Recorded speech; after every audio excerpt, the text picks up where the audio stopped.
There is nothing like this room, this gathering on this night. We are so fortunate to be here together. When I stand here and I look out at you, I see so many invisible things, so much success and pride, failure and pain within our souls. Over so many years, I have felt your joy. The chuppah, your children, your grandchildren thriving, the triumphs of your human spirit. We have danced, and we have laughed, and we have gone fishing together. And we have walked through the valley of shadows together. Through your marriage that died. Through the turning of the spade and the thunk of the earth upon a casket with the body of your child, your parent, your husband, wife, grandparent, and friends. They who are physically no more, but whose absence is so very present in our hearts and our lives,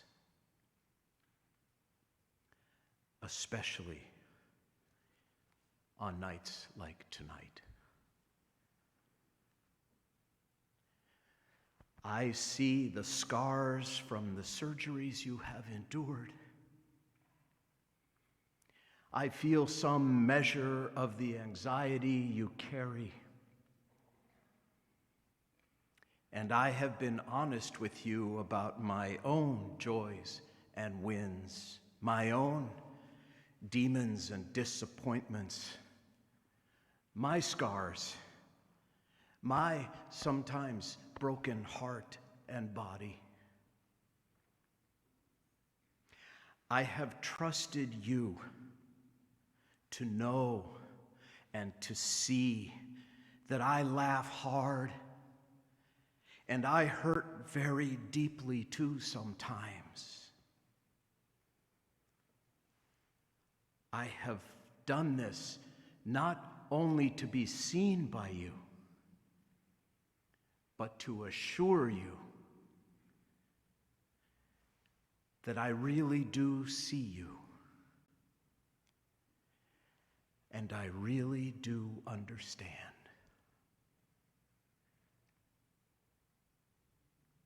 I remember the precise moment I learned to feel for someone I did not know. I was in 5th grade, and I loved playing on my basketball team. I was short, but I could run and gun. One game, I was under the basket in a crowd of taller kids trying to rebound my own missed shot. Next to me was a much taller 10-year-old opponent who was going for the ball too.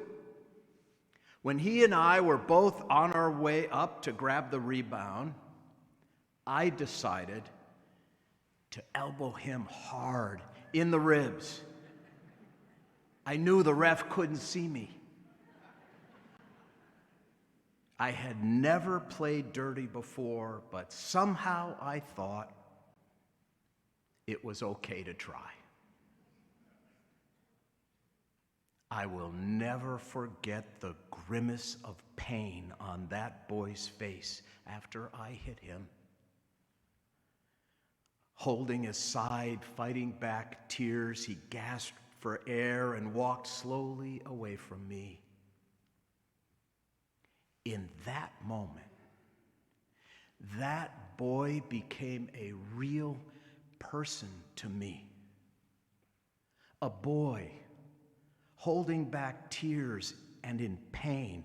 A boy just like me. It was the last elbow I ever threw in my life.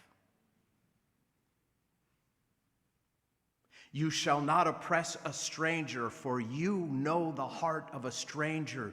You were strangers in the land of Egypt, the Torah tells us. How is it possible to know the heart of a stranger? They are a stranger.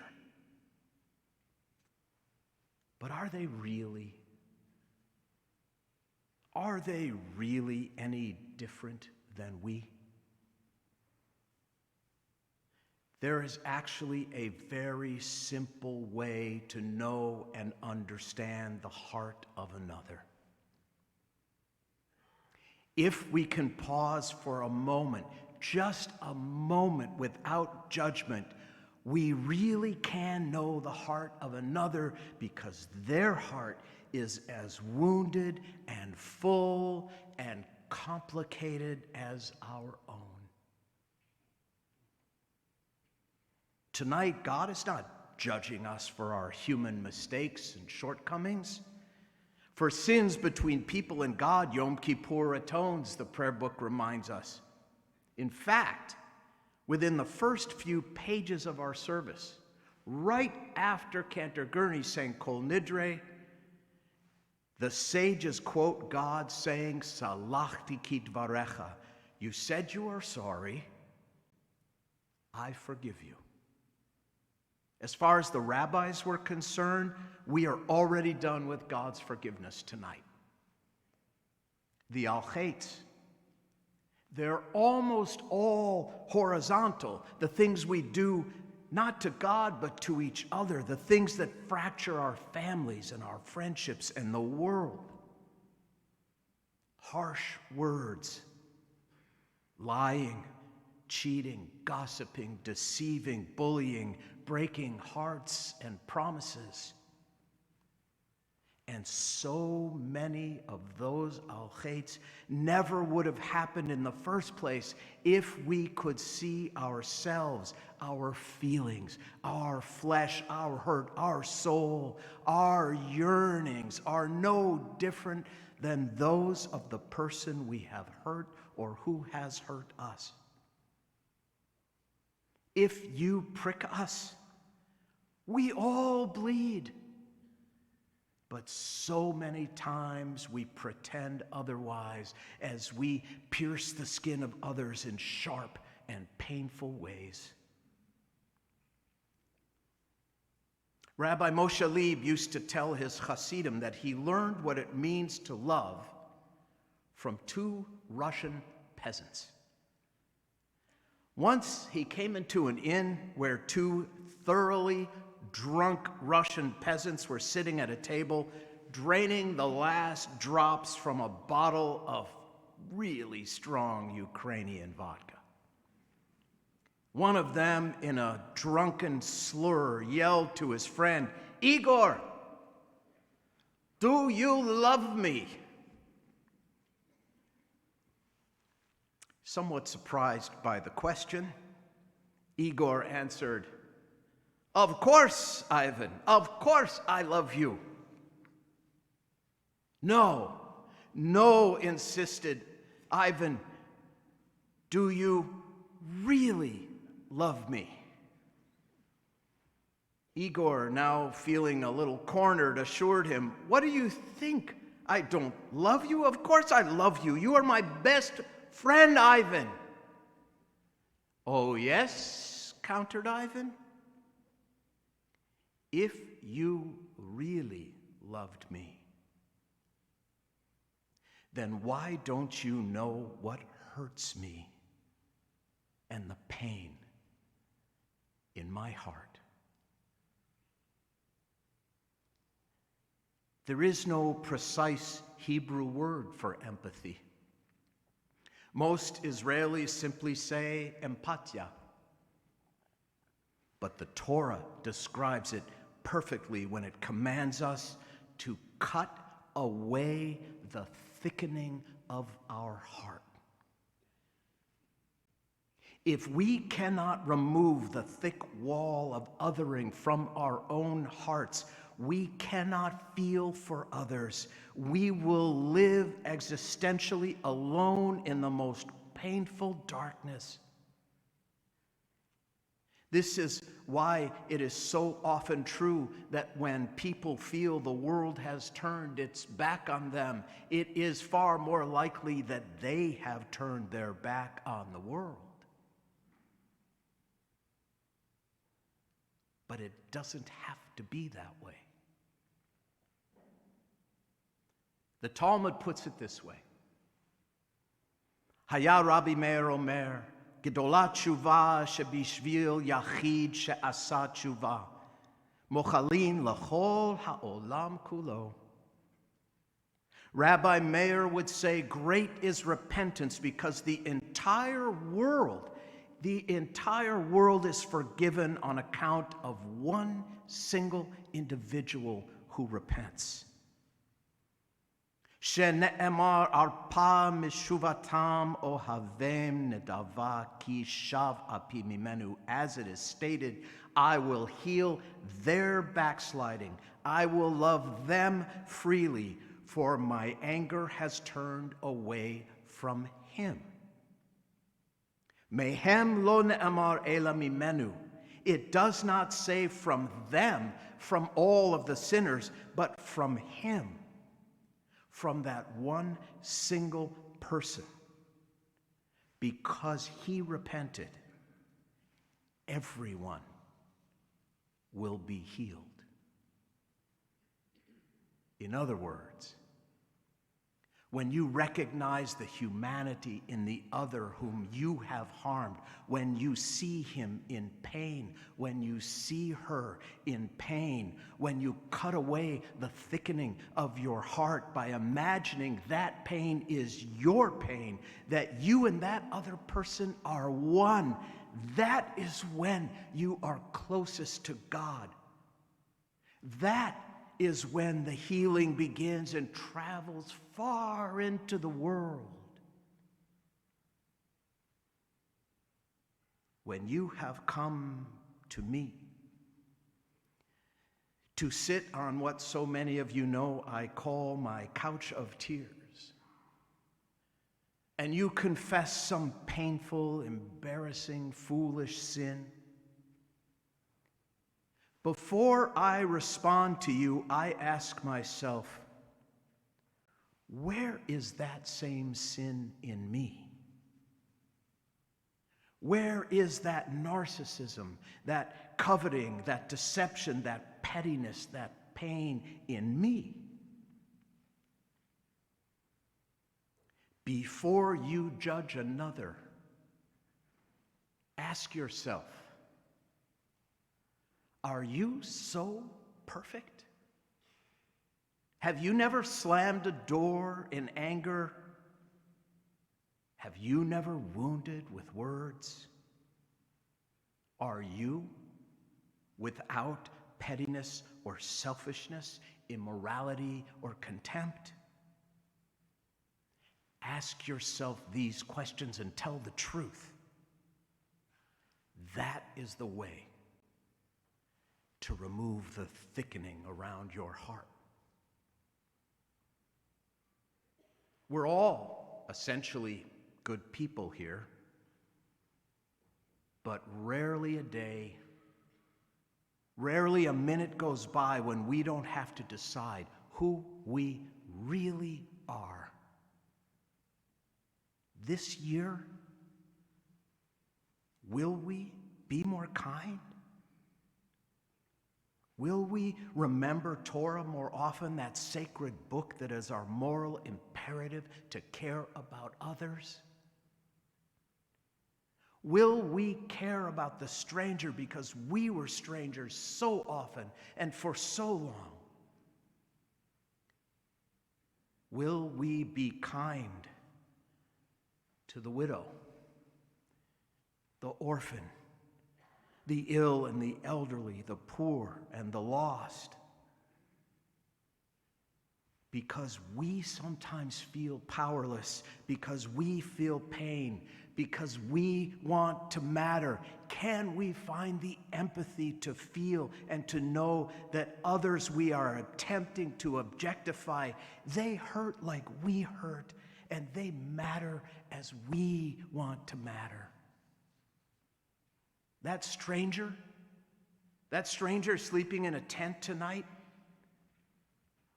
care more about him. Care more about her. That person whose politics you despise, who you are so certain is so wrong, care more about her. Care more about him. That person sitting next to you tonight,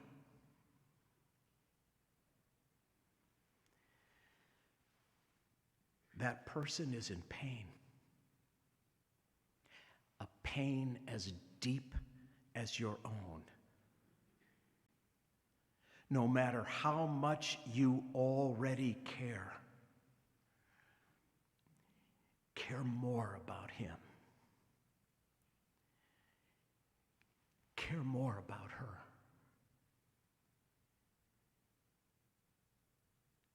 The Midrash reminds us that a baby enters the world with hands clenched, as if to say, the world is mine, I will grab it. And a person leaves with hands open, as if to say, I can take nothing with me.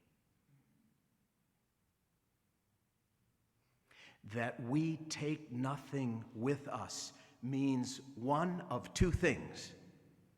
Either nothing and no one ultimately matters in life, or everything and everyone matters. And I know exactly what the rabbis would tell us about that, because Judaism at its core is a battle against fatalism, a denial that we are trapped in yesterday's ways. We don't have to throw elbows and cast shadows. We can apologize. We can change. We can heal. We can forgive. We can see and treat others as we ourselves want to be seen and treated. We can consider and know and realize the pain of others is much like our own pain. We really can cut away the thickening around our hearts. According to a 10th century rabbinic work, all of Judaism, all of life comes down to one simple request. My children, says God, what do I seek from you? I seek no more than that you love and honor one another. This year, strangely and movingly,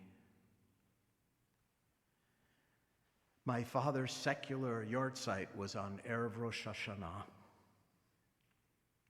and his Hebrew yahrzeit is today. My memory of him and his ever-present soul are the bookends to these days of awe. A reminder that none of us has forever. That life ends, that we leave with nothing, means life and love matter more each day and each year, not less. Every moment we can feel the pain of another as if it was our own. Every hurt we can repair. Every "I'm sorry" matters so much.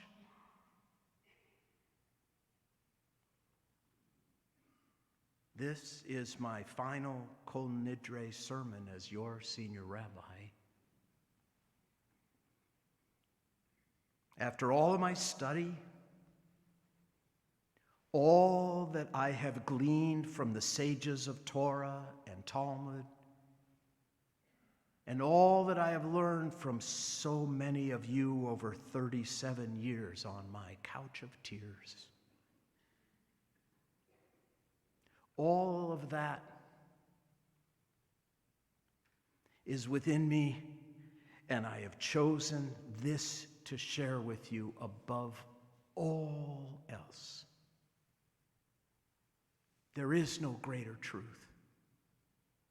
There is no greater task. There is no greater blessing than to cut away the thickening of your heart, to make God's greatest truth and most sacred blessing yours in the year to come and always. We have the power to do that, to really feel for each other, to truly love and honor each other. So this is my deepest hope and my most loving prayer for you.